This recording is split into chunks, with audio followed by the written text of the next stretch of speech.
나를 사랑하시고 권능으로 나를 붙들어 주시는가?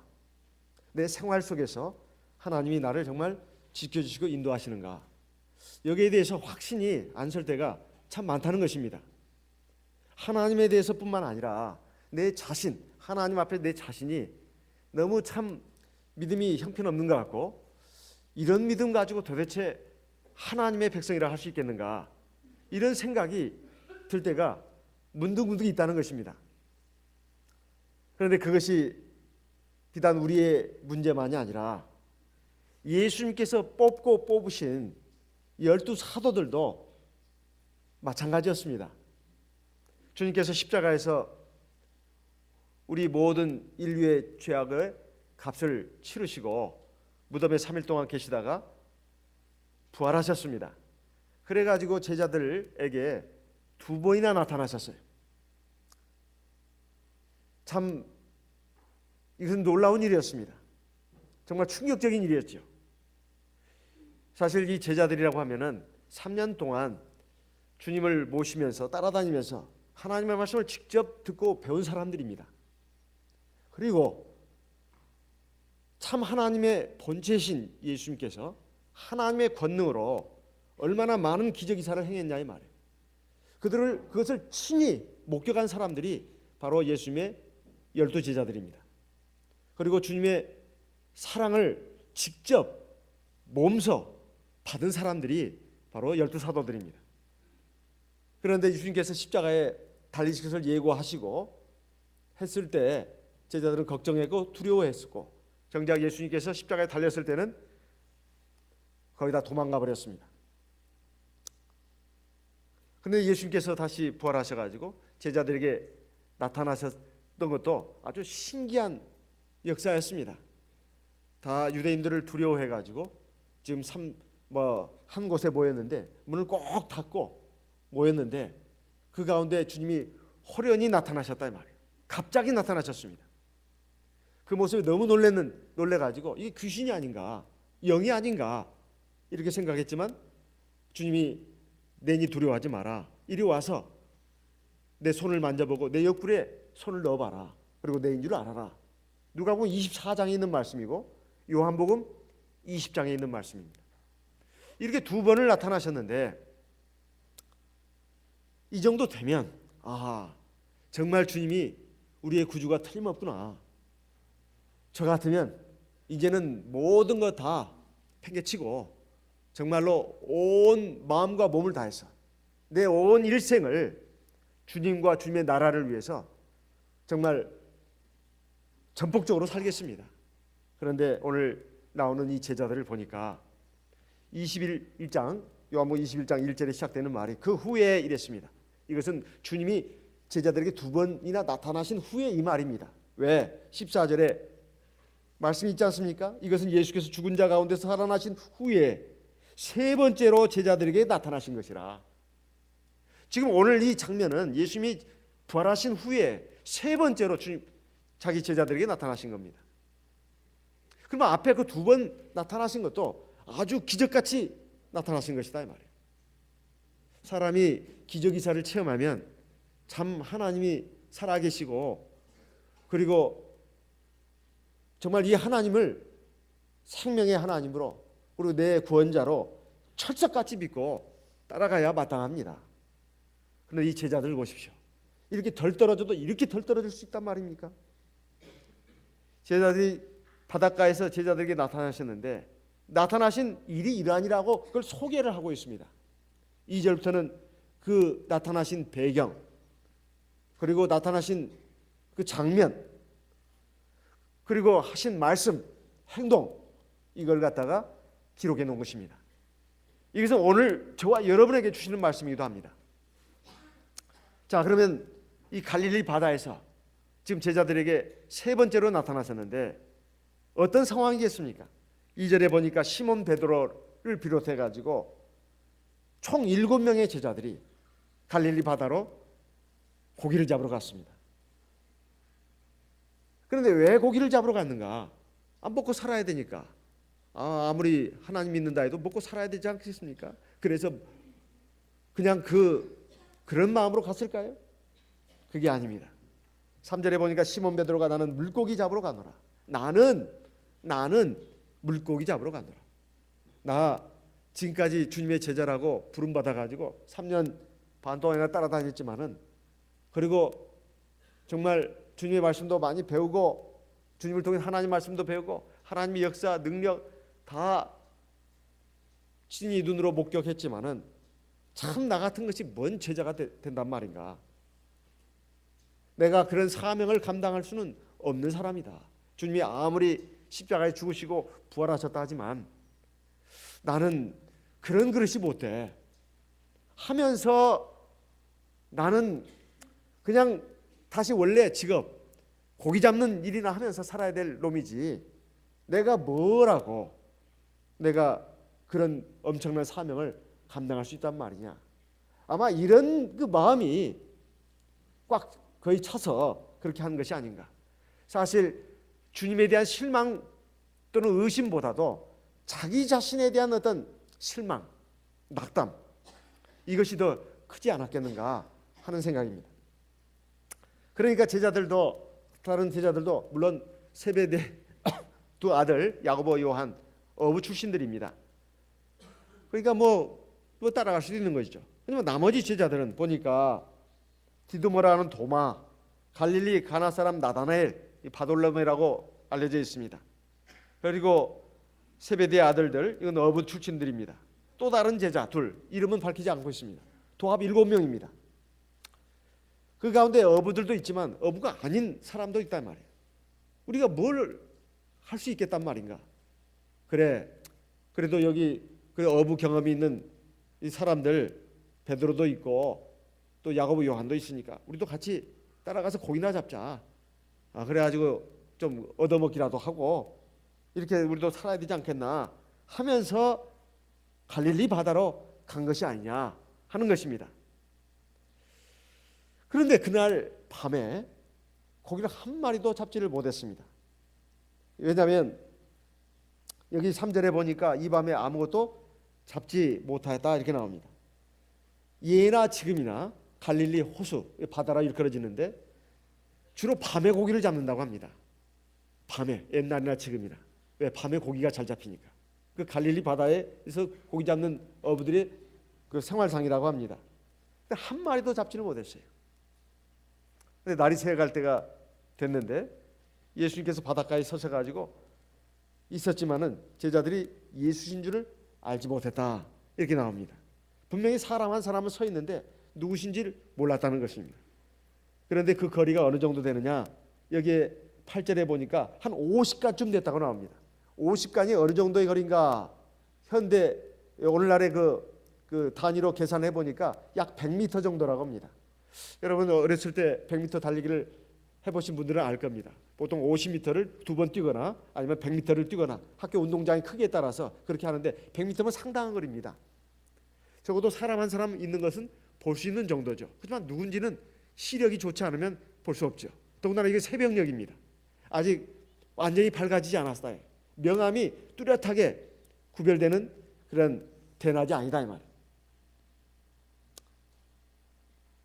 그 이른 새벽녘에 100m 떨어진 곳에 바닷가에 예수님께서 지금 갈릴리 바다에서 고기를 잡고 이제 있는 그 어부들의 자기 제자들에게 지금 지켜보고 있는 겁니다. 한 마리도 잡지 못했어요. 그걸 보시고 예수님께서 드디어 말씀을 하셨습니다. 5절에 얘들아 너희에게 고기가 있느냐? 너희에게 고기가 있느냐? 그러니까 없습니다. 아마 100m 정도면 이른 새벽이니까 아마 그 말소리는 들리겠지요. 또 고요하니까. 근데 예수님께서 말씀하셨습니다. 그물을 배 오른편에 던져라. 그러면 고기를 잡게 될 것이다. 그래서 그 말을 듣고 저 양반이 어떤 양반이고 누군지 알지 못합니다. 그렇지만은 뭔가 고기잡이의 고수인가 보다. 고수, 달인인가 보다. 뭔가 전문가인 보다 그냥 던졌습니다. 그랬더니 고기가 많이 잡혔다 이 말이에요. 그물을 들 수 없을 정도로 많이 잡혔다는 겁니다. 그 고기가 어느 정도 잡혔는가? 큰 이것은 전부 그 물고기인데 11절에 보니까 153마리, 153마리 이게 잡혔다 이 말이에요. 이걸 일일이 셌다는 것이죠. 왜 셌겠냐 이 말이에요. 보통 고기잡이들이 보통 그람으로 따진다, 박스로 따진다거나 뭐 근으로 따진다거나 이렇게 하지 왜 일일이 뭐 한 마리씩 세겠습니까? 고기를 세겠냐 이 말이에요. 근데 이게 얼마나 귀중한 기록이면 153마리라고 기록했겠냐 이 말이에요. 또 이것을 기록한 사람은 사도 요한입니다. 사도 요한은 굉장히 차분한 사람이에요. 그리고 겸손한 사람입니다. 그리고 신중한 사람이에요. 그래서 성경에 곳곳에 나와 있습니다. 자기를 드러내지 않고 자기를 앞세우지 않습니다. 예수님께서 부활하셨다는 말을 여자들에게 들었을 때 제일 먼저 달려간 사람은 요한이었습니다. 베드로는 뒤따라왔죠. 왜냐하면 나이 때문에 숨이 차고 체력이 딸렸나 봐요. 그런데 거기까지 딱 도착해서는 자기가 먼저 들어가지 않고 베드로 보고 먼저 들어가겠습니다. 왜? 선배니까. 굉장히 예의 바른 사람이에요.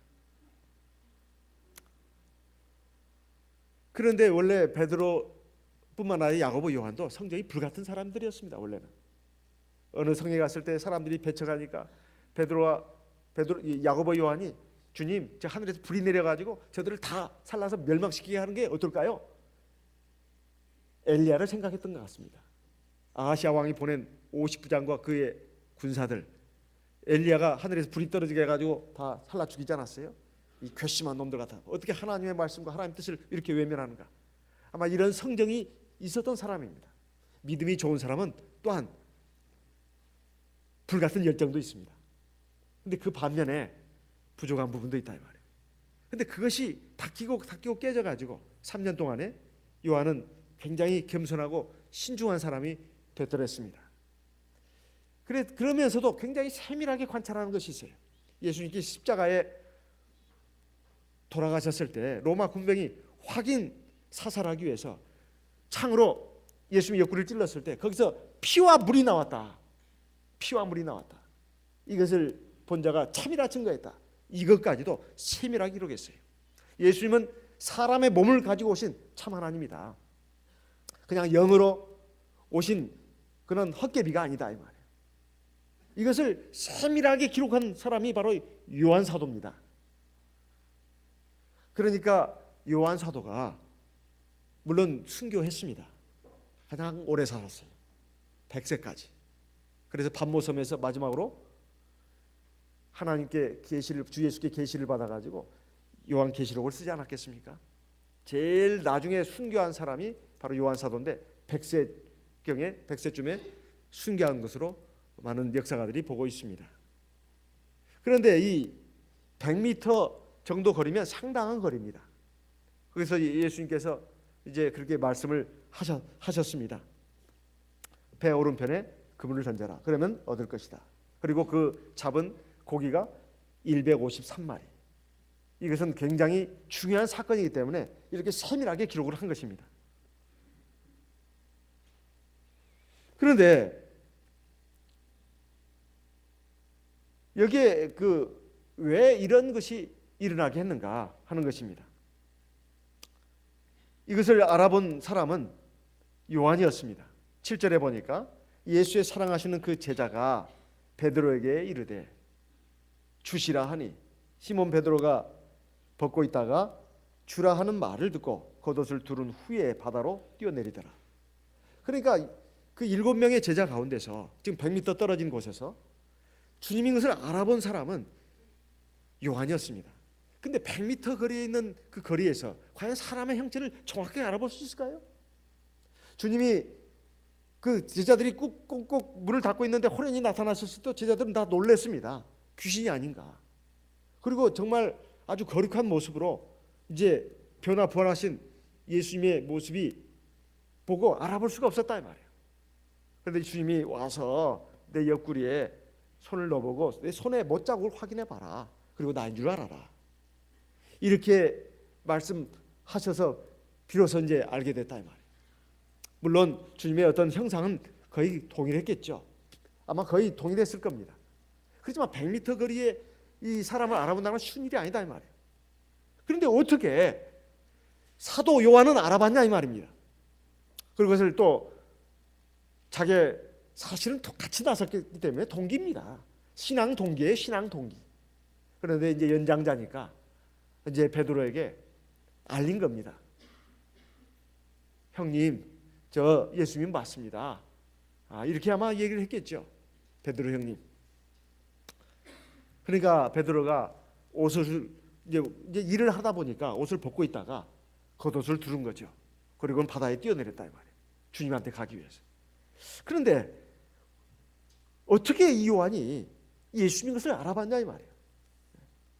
여기에 보면 예수의 사랑하시는 그 제자가 그랬습니다. 예수의 사랑하시는 그 제자가, 그러니까 사실 예수의 사랑하시는 그 제자, 사도 요한은 요한복음을 기록하면서 자기를 표현할 때 그렇게 표현합니다. 예수의 사랑하시는 그 제자가. 십자가에서 달려가지고 극심한 고통을 겪고 있는 예수님께서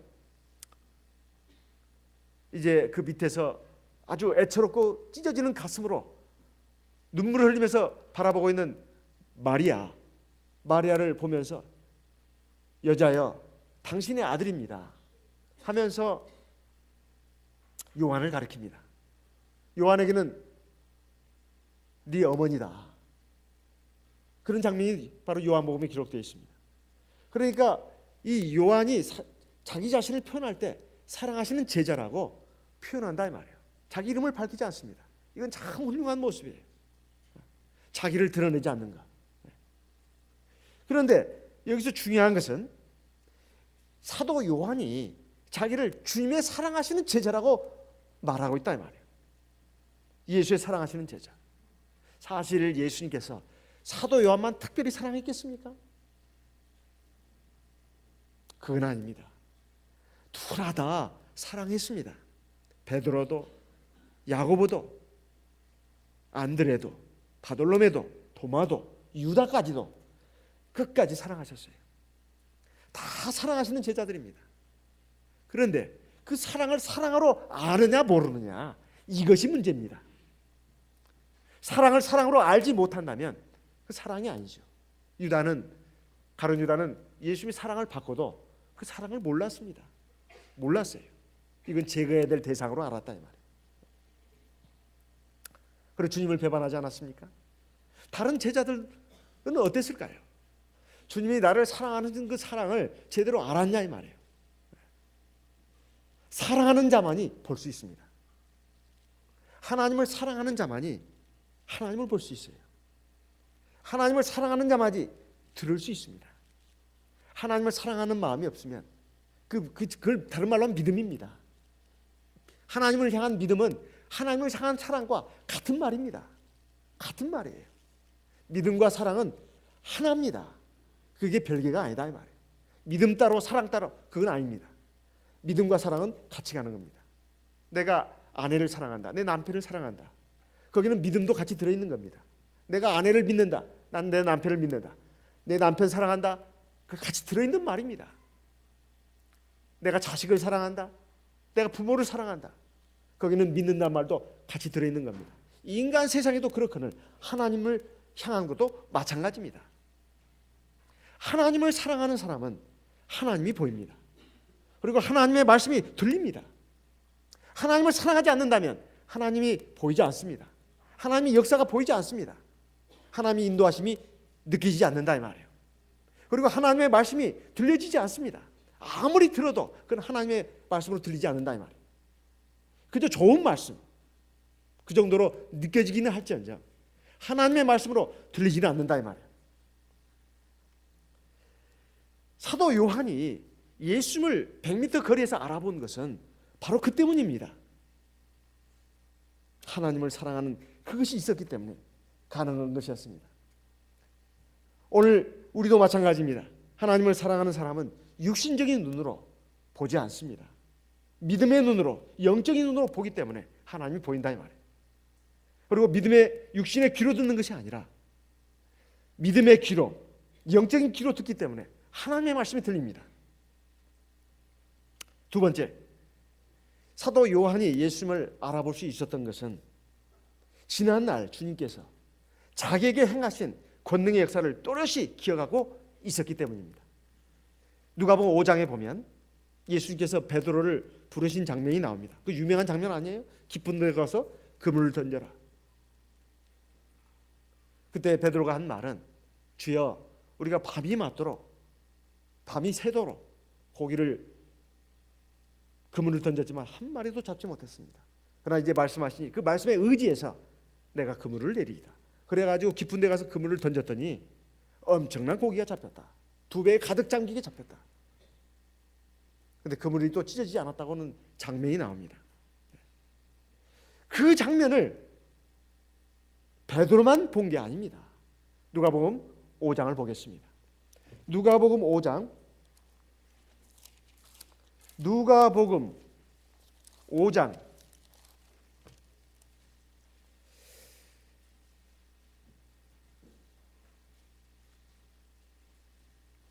4절 누가복음 5장 4절 말씀을 마치시고 시몬에게 이르시되 깊은 데로 가서 그물을 내려 고기를 잡으라. 시몬이 대답하여 가로되 선생이여 우리들이 밤이 맞도록 수고를 하였으되 얻은 것이 없지만은 말씀에 의지하여 내가 그물을 내리리다 하고 6절 그리한즉 고기를 애우고 힘이 많아 그물이 찢어지는지라. 7절 이에 다른 배에 있는 동물을 손짓하여 와서 도와달라 하니 저희가 와서 2배의 체험에 잠기게 되었더라. 8절 시몬 베드로가 이를 보고 예수의 무릎 아래 엎드려 가로되 주여 나를 떠나소서 나는 죄인으로소이다 하니 이는 자기와 및 함께 있는 모든 사람이 고기 잡힌 것을 인하여 놀라고 10절 같이 읽겠습니다. 세베대의 아들로서 시몬의 동업자인 야고보와 요한도 놀랐습니다.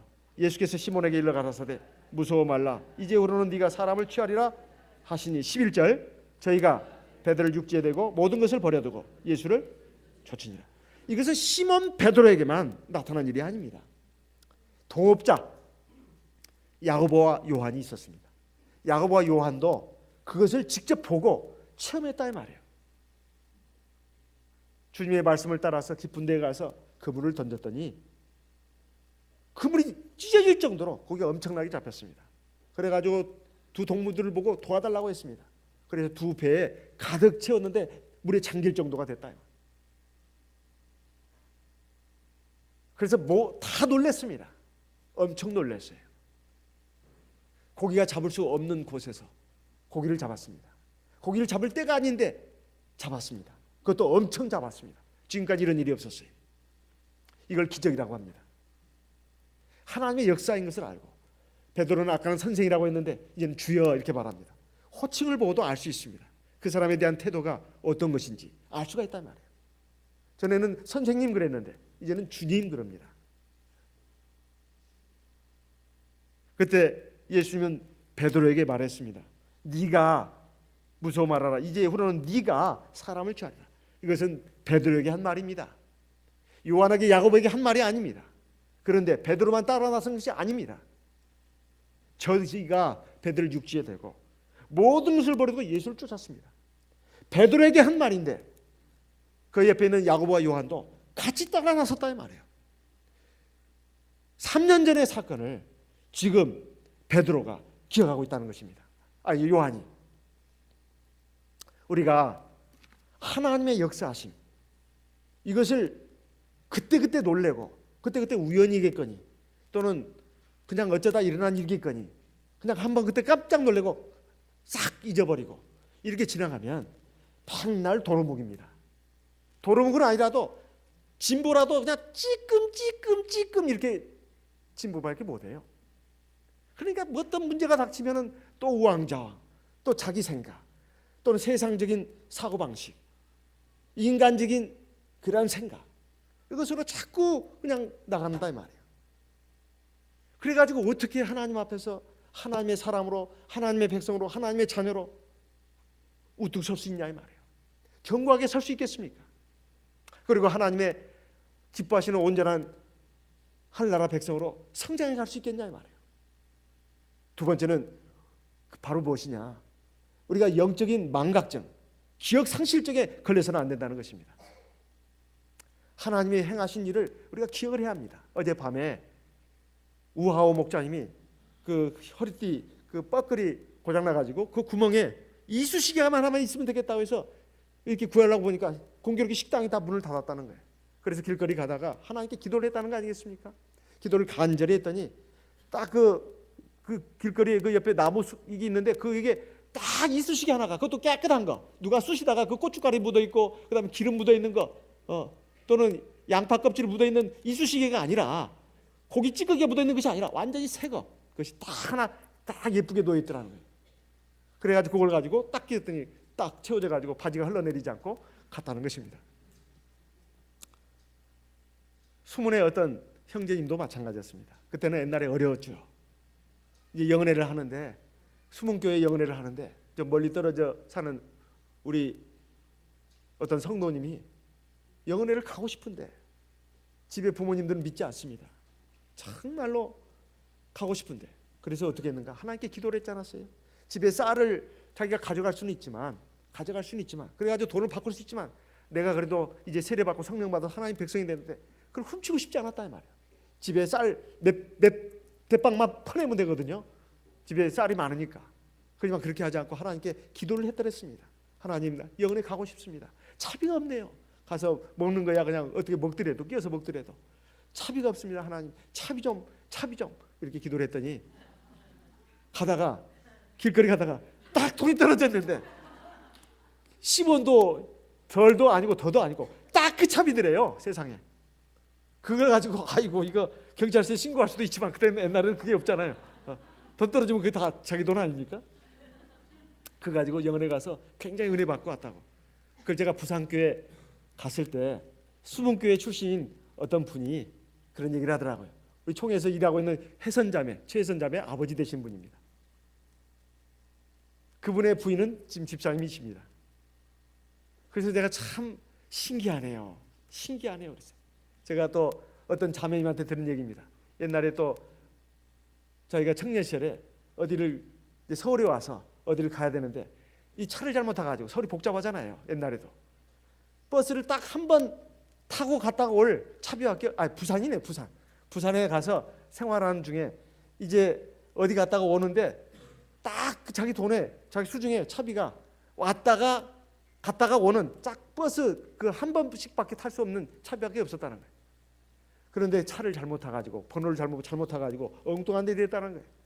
그래가지고 이제 차를 한 번 더 타야 됐는데 돈에 그 수중에 돈이 딱 50원 부족하더래요. 50원. 그래서 참, 하나님, 이 50원이 부족한데 어떡합니까? 이렇게 해가지고 이제 길 건너편에 가서 다시 차를 잘못 탔으니까, 그렇게 건너가서 가는데 그 육교위인가 거기에 50원짜리가 딱 그냥 떨어져 있더라는 거예요. 50원짜리가 세상에. 예? 아이고 이거 참 하나님 은혜다.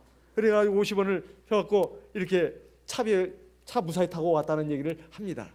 여러분, 이게 별거 아닌 것입니까? 이건 대단한 겁니다. 죽은 사람이 살아나고, 또는 뭐 불치병 환자가 낫고, 그것만이 기적이사가 아니라 우리의 생활 가운데 이렇게 세심하게 하나님이 지켜보고 있다는 거예요. 그리고 우리를 도와주신다는 겁니다. 여기 이것도 마찬가지입니다. 사실은 만물은 다 하나님의 것입니다. 주 예수의 것이다 이 말이에요. 그 손 안에 있습니다. 그런데 이걸 알고 바로 베드로와 야고보, 요한이 깜짝 놀래가지고, 주여 나를 떠나소서, 나는 주인으로서이다. 그런 말 하지 마라. 이제부터 너는 사람을 낚는 어부가 될 것이다.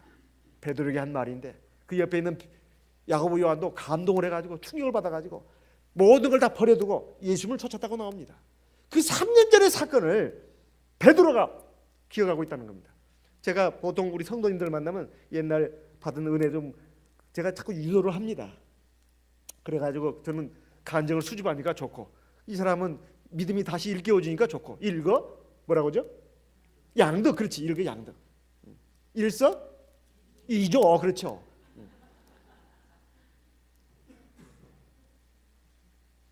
지난날에 하나님께서 행하시고 베풀어 주셨던 그 사랑, 그 권능을 잊지 않는 것, 기억하는 것 굉장히 중요합니다. 베드로를 비롯해 다른 제자들은 잊었지만은 요한은 잊지 않았다 이 말이에요. 요한은 잊지 않았습니다.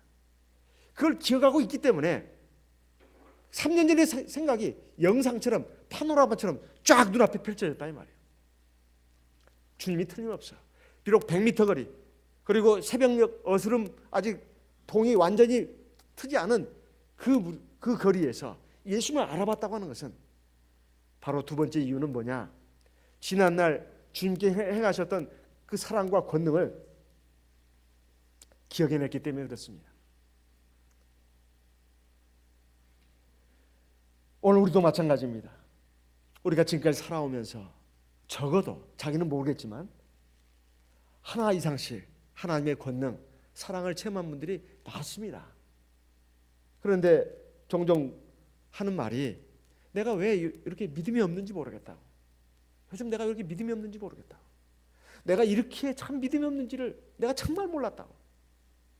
이런 안타까운 그 고백들을 듣는 경우가 참 적지 않습니다. 그런 고백을 안 하더라도 한번 생각해 보십시오. 우리가 정말 신앙으로 믿음으로 생각하지 않고 우리 눈에 안 보인다 해서 하나님이 안 보이는 게 없는 게 아닙니다. 우리는 하나님을 육신의 눈으로 보지 못하지만 하나님은 살아계셔서 우리를 보고 있습니다. 그러니까 여기서 필요한 것은 믿음입니다. 믿음이에요. 우리에게 하나님께서 여러 가지로 당신이 살아계신다고 하는 것, 그리고 당신이 참 신이라고 하는 것, 유일한 참 하나님이라고 하는 것을 여러 가지로 우리에게 인도하셨습니다. 성령 받는 것부터 시작해가지고, 지금까지 얼마나 많은 우리가 기적이사를 체험했냐 이 말이에요. 그런데도 우리 믿음이 시들시들하고 어떤 때는 우왕좌왕하고 비틀비틀거리고 자기 어리석은 생각, 세상적인 어떤 사람들의 어떤 풍조에 휩쓸려 가지고 이렇게 떠내려갈 때가 얼마나 많이 있었냐 이 말입니다. 이것은 우리가 영적인 기억 상실증에 빠져 있기 때문에 그렇습니다. 하마터면 불의의 사고를 또는 중병에 걸려가지고 죽을 뻔했던 사람들, 그리고 형언할 수 없는 어떤 고통과 절망의 저 깊은 바다 밑바닥까지 내려갔다가 내가 하나님 붙들고 의지하고 하나님께 눈물로 부르짖어가지고 내가 죽을 뻔한 고비에서 살아나고 그 절망의 깊은 심연에서 헤어나오고 하나님의 권능과 사랑의 역사로 그런 것이 어디 한두 번이었겠냐 이 말이에요. 근데 그것은 온데간데 없이 없어져 버리고 늘 비틀거리고 희미하게 신앙생활하는 우리의 모습을 볼 때 하나님이 얼마나 안타까워하시고 어떤 때는 화가 나시고 슬퍼하시겠냐 이 말이에요. 이것은 다 지난 일이다 여기면서 잊어버렸기 때문에 그렇습니다. 그건 우연히 일어난 일이다. 그럴 수도 있지. 그건 어쩌다 일어난 일이야. 그리고 그것은 다른 사람에게는 일어나도 나에게는 지금까지 그런 일이 없었어. 이렇게 하면서 신앙으로 생각하지 못했기 때문에, 기억해내지 못했기 때문에 그런 거 아니겠습니까? 우리는 기억해야 합니다. 주님이 행하신 사랑, 나에게 베풀어진 사랑, 나에게 행하신 권능을 기억해야 합니다. 시편 77편을 보겠습니다. 시편 77편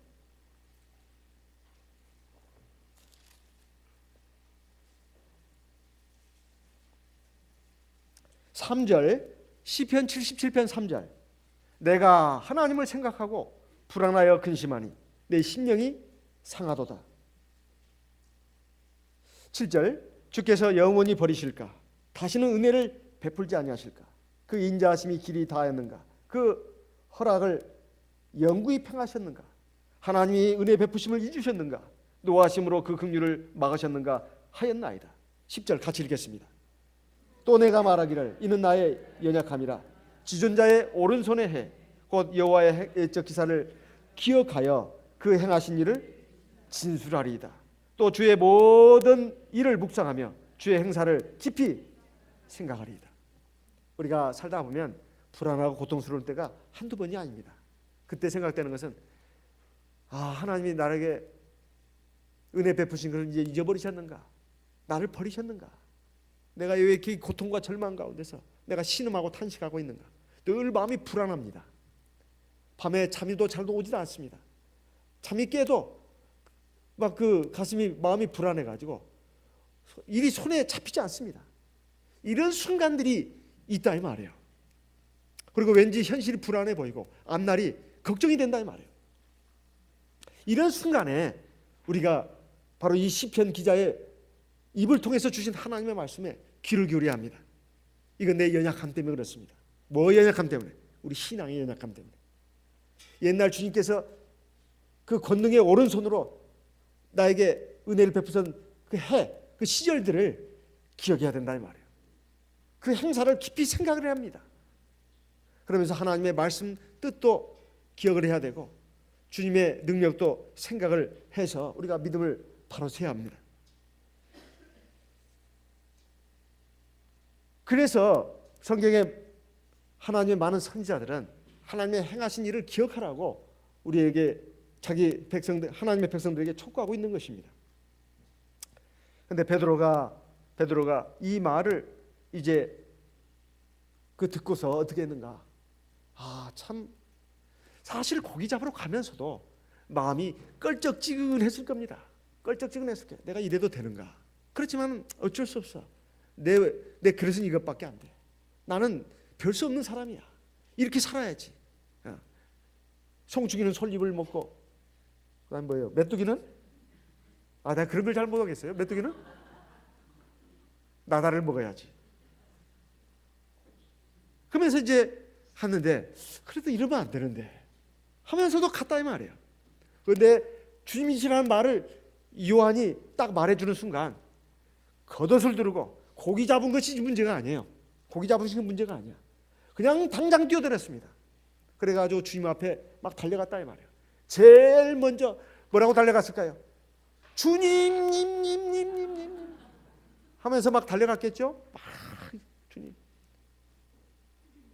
내가 참 못난 제자입니다. 주님, 정말 주님이라는 말에 감격을 해가지고 달려갔다 이 말이에요. 그때서야 베드로도 3년 전에 자기를 찾으시고 자기를 당신의 제자로 삼으신 그 누가복음 5장의 사건을 기억해냈을 겁니다. 그래서 온갖 회한과 부끄러움과 동시에 주님의 그 사랑, 자기를 내치지 않으시고 버리지 않으시고 이렇게 끝까지 품에 안으시고 자기 같은 덜 떨어진 제자도 끝까지 당신의 제자로 삼으시려고 하는 이 마음을 보시고 감격해가지고 달려갔다 이 말이에요. 영화 같은 형상을 하면 그렇습니다. 주님, 님 하면서 이제 감격하면서 간다 이 말이에요. 그래가지고 막 그 겉옷, 다른 제자는 그렇게 하지 않았습니다. 겉옷 두르고 그 참 바닷물에 뛰어들었다 이 말이에요. 그리고는 주님 앞에 갔습니다. 자, 이제 그 주님 앞에 간 그 베드로뿐만 아니라 다른 제자들이 이제 고기들을 갖다가 다 이제 육지로 끌어냈습니다. 그래가지고 세 보니까 153마리라고 여기 기록하고 있습니다. 다른 제자들은 18절에 보니까 육지에서 상거가 불과 한 50간쯤 되므로 작은 배를 타고 고기 든 그물을 끌고 와서 육지에 올라 보니까 거기에 뭐가 있더냐 하면은 숯불이 있는데 그 위에 생선이 놓였고 떡도 있더라 이렇게 되어 있습니다. 이건 누가 준비한 것이겠습니까? 주 예수님께서 준비를 한 거예요. 세상에 주 예수님께서 아침 식사를 차리셨네요. 아침 식사를 차렸어요. 참 집에 어머니가 있다는 것은 또 아내가 있다는 것은 얼마나 행복한 일인지 모릅니다. 어머니나 아내가 없다면 어떻게 아침밥을 먹을 수 있을까요? 식빵에다가 잼 발라가지고 우유 한 컵에 끝 이렇게 끝나고 허기진 배를 움켜쥐고 직장으로 나가야 되겠죠. 여기 예수님 보시면 꼭 사랑이 많은 그 어머니가 생각납니다. 아버지도 그렇게 잘 못합니다. 간혹 보면 도련변이 같은 아버지가 있어가지고 그렇게 하는 아버지도 있대요. 그런데 보통 어머니들이 이렇게 합니다. 이 어머니의 사랑으로 참 이렇게 한다 이 말이에요. 아침밥을 다 쳐놨습니다. 숯불에. 그것도 얼마나 춥겠어요. 불을 피워놓고 그리고 거기에다가 이제 그 생선도 놓여 있고 떡도 있었다 이 말이에요. 생선은 어떻게 주님이 준비했을까요? 그거야 간단하지 않겠어요? 주님이 자 갈릴리 바다에 자 1호 생선, 2호 생선, 자 지금부터 준비 대기 뛰어. 그러면 쭉 뛰어가지고 이렇게 날아가지고 아마 숯불 위에 딱 아마 올라와서 누웠지 않았겠습니까? 주님 제가 왔습니다. 잘 왔다. 어서 숯불 위에 누워라. 그래가지고 지글지글 구워지고 있다.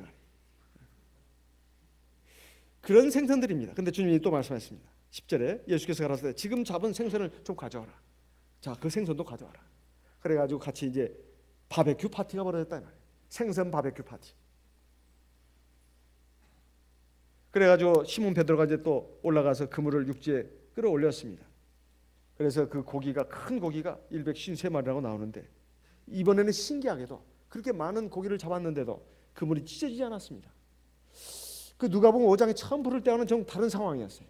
이건 그물이 찢어져야 되는데 원래대로 하면은 보통으로 하면은 찢어져야 되는데 안 찢어졌단 말이에요. 이것도 주님의 역사 아니겠습니까? 주님께서 말씀하셨습니다. 와서 조반을 먹어라. 제자들이 그 말을 듣고 참 민망했어요. 우리가 참 이렇게 참 형편없는 제자들이구나.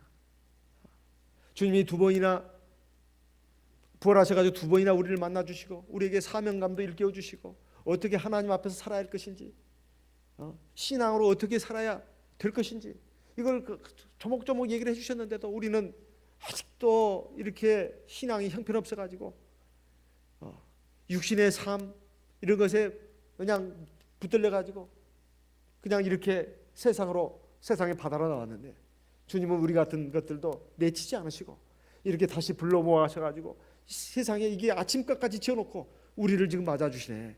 세상에 이럴 수가 있담 이러는 겁니다. 근데 제자들이 주신 줄 아는 거로 이제 알았죠. 아무도 당신이 누구냐고 묻는 사람이 없었다 이 말이에요. 사실 이것이 왜 주님께서 이렇게 하셨냐 이 말이에요. 그리고 이것으로 끝난 게 아닙니다. 요한복음은 21장이 마지막인데 여기서 끝난 게 아니다 이 말이에요. 15절에 이하에 보니까 저희가 조반 먹은 후에 예수께서 시몬 베드로에게 이르시되 요한의 아들 시몬아 네가 이 사람들보다 나를 사랑하냐. 지금 사랑을 확인하는 겁니다. 사랑을 확인하는 거예요. 정말 너 나 사랑하느냐? 그러니까 베드로가 사랑한다고 계속 말하죠. 3번씩이나 물었습니다. 왜? 베드로가 3번씩이나 예수님을 부인했지 않습니까?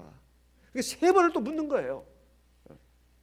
그러면서 사명을 일깨워줍니다. 사명을 일깨워줘요.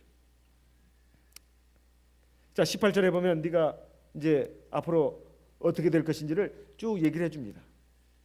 그러니까 베드로는 자, 그 말을 좀 귀담아 듣는 것이 아니라 그 사랑하신 제자가 그 예수님을 따른 걸 보고 물었습니다. 주여 이 사람은 어떻게 되겠습니까? 21절에 지금 요한에게 관심이 많습니다. 이 사람은 어떻게 되겠습니까? 그러니까 28절에 22절에 보면 내가 올 때까지 그를 머물게 할지라도 네게 무슨 상관이냐? 너는 나를 따라라. 아니 자기 동역자든 자기 형제든 그 사람의 신앙이 바로 서고 그리고 힘을 얻고 그리고 하나님 앞에서 충성하고 봉사할 수 있으면 그건 감사한 일입니다. 그에 대해서 도움을 줄 수 있다면 몰라도 그 외에는 네가 뭔 상관이냐? 뭐 이렇게 신경을 쓰냐? 다른 사람에 대해서. 너는 네 일이나 잘해. 너나 신경 써. 너나. 다른 사람 잘 되고 못 되고 그것은 내가 할 일이다. 너는 네 앞가림이나 잘해. 이것입니다. 그리고 네가 정말로 그를 위해주고 그를 사랑해주고 그가 신앙에 바로 서고 그리가 하나님 앞에서 충성된 삶을 살 수 있도록 네가 그를 도와줄 그런 마음과 생각과 그런 의지가 없다면 너는 네 일이나 신경 써. 이런 말입니다. 그리고 우리에게 정말 주님을 사랑하냐고 묻고 있는 겁니다. 그렇다면 정말 우리가 주님을 사랑하는 그 믿음을 꼭 가져야 된다는 것입니다. 그리고 우리의 이 한평생의 생애가 주님의 사랑에 보답하는 그것으로 가야 된다. 내 어린 양을 먹여라. 이게 아동만 교사가 되란 말 아닙니다. 물론 아동만 교사 교육할 때는 이 말씀은 전매 특허로 쓰고 있습니다. 맞는 말입니다. 하지만 아동관 교사를 놓고 어린 양이라고 말하고 있지 않다 이 말이에요. 나보다 신앙이 어리고 약한 사람들은 다 어린 양입니다. 그걸 먹여라 이 말이에요. 집안에서 내 남편이 될 수도 있고 내 아내가 어린 양일 수 있습니다. 내 자식들이 내 어린 양일 수도 있단 말이에요. 너 신앙 바로 세우는 것은 우선적으로 해야 할 뿐만 아니라 두 번째로 해야 할 일이 너보다 신앙이 어리고 약한 사람들을 붙들어주고 바로 세워줘라. 그게 네가 해야 할 일이다 이 말이에요. 그리고 다른 사람 지나치게 개입하거나 간섭하지 말고 너는 네 길을 가라 이거예요. 그 사람에게는 그 사람을 향한 하나님의 섭리가 있으니까 걱정하지 마라 이거예요. 이것을 지금 주님께서 당부하는 것입니다. 저와 여러분, 우리가 지금까지 받은 하나님의 사랑과 은혜, 권능은 이루 헤아릴 수 없습니다. 그래서 정말 내가 주 예수가 바로 참 하나님이시고 하나님의 성령으로 우리에게 함께 하신 것을 믿고 나가야 되는데 그렇지 못할 때가 많다 이 말이에요. 예수님은 이것을 일찍이 걱정하셔가지고 제자들에게도 말씀을 하셨습니다. 요한복음 14장에 보면 곧 이제 제자들을 떠날 거 내가 십자가에 달려서 죽을 것을 말씀하시니까 제자들이 다 근심했습니다. 요한복음 14장에 보면 너희가 근심하고 마음에 걱정하지 마라. 내가 너희를 위하여 처소를 예비하러 간다. 처소를 예비한 후에는 다시 돌아와서 너희를 나 있는 곳에 영접할 것이다. 그 말씀을 하시고 나니까 제자 중에 하나가 빌립이 주여 우리에게 아버지를 보여주십시오. 내가 지금까지 너희와 이렇게 오랫동안 함께 했는데 내가 누군지를 아직도 알지 못하느냐. 나와 아버지는 하나다. 나를 본 자는 아버지를 보았거늘 어찌하여 또 아버지를 보이라 하느냐. 그 말씀을 하시면서 주님께서 아주 중요한 말씀을 하십니다. 요한복음 14장을 한번 보겠습니다. 요한복음 14장 16절 내가 아버지께 구하겠으니 그가 또 다른 보혜사를 너희에게 주사 영원토록 너희와 함께 있게 하시리니 저는 진리의 영이라 세상은 능히 저를 받지 못하나니 이는 저를 보지도 못하고 알지도 못함이라. 그러나 너희는 저를 아나니 저는 너희와 함께 거하시며 또 너희 속에 계시겠습니다. 18절 같이 읽겠습니다.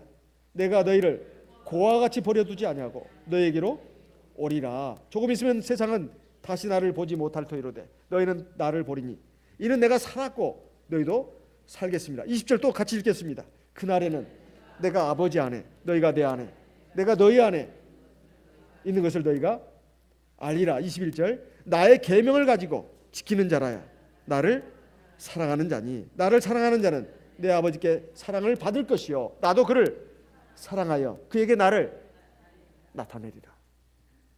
주님이 굉장히 중요한 말씀하셨어요. 내가 너희를 고아처럼 버려두지 않고 내가 다시 너희에게 올 것이다. 어떻게 오겠다는 거예요? 보혜사 성령을 으로서 너희에게 오겠다는 것입니다. 그날에는 내가 너희 안에 너희가 내 안에 있는 것을 너희가 알게 될 것이다. 알게 될 것이다.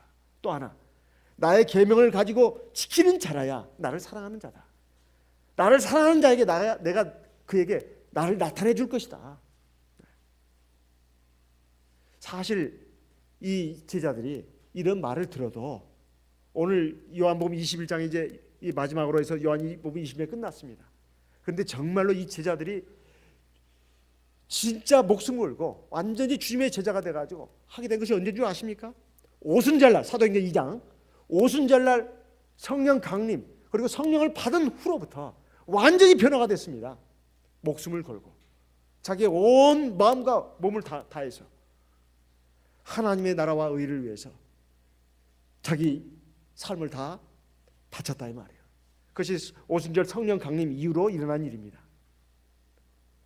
이 요한 복음을 기록한 요한 사도가 요한 1서에서 또한 이렇게 말하고 있습니다. 요한 1서 5장 2절 말씀을 보겠습니다. 요한 1서 5장 2절 같이 읽어보겠습니다.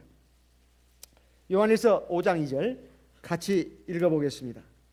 4절까지 우리가 하나님을 사랑하고 그 계명들을 지킬 때에 이로써 우리가 하나님의 자녀 사랑하는 줄을 아느니라. 하나님을 사랑하는 것은 이것이니 우리가 그의 계명들을 지키는 것이라. 그의 계명들은 무거운 것이 아니로다.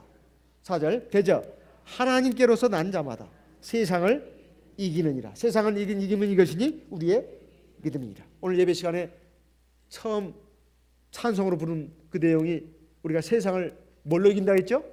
믿음으로 이긴다 했어요. 어떤 믿음이겠습니까? 성령이 보혜사 성령이 나와 함께 하시는 것. 내가 성령 안에 있고 성령이 내 안에 있는 것. 즉 주 예수께서 하나님께서 나와 늘 함께 하시는 것. 나와 동행하시는 것. 그래서 나는 그 하나님을 믿고 하나님의 말씀 그 계명을 좇아서 순종하면서 하나님 앞에서 참 의미 있고 값어치 있는 삶을 사는 것. 그것은 바로 내 신앙을 하나님 앞에 늘 바로 세우고 성장시키는 것입니다. 두 번째는 나보다 신앙이 어린 사람들, 약한 사람들을 바로잡아주고 세워주는 것입니다. 그리고 다른 사람들은 위로하고 격려하고 북돋을지언정 내가 다른 사람들을 함부로 정죄하고 심판하는, 비방하는 그런 사람이 되지 않고 또 미워하고 시기 질투하지 않고 우리가 붙들어주면서 나가는, 이것이 바로 오늘 우리에게 주어진 삶의 그 본분입니다. 이것을 위해서 주님께서는 오늘도 저와 여러분에게 예전과 동일한 사랑과 권능의 역사로서 우리에게 나타나고 있습니다. 우리가 그것을 믿음의 눈으로 보고 믿음의 귀로 들을 수 있는 저와 여러분이 되셔야 되겠습니다. 다 같이 묵도하겠습니다. 할렐루야, 아멘.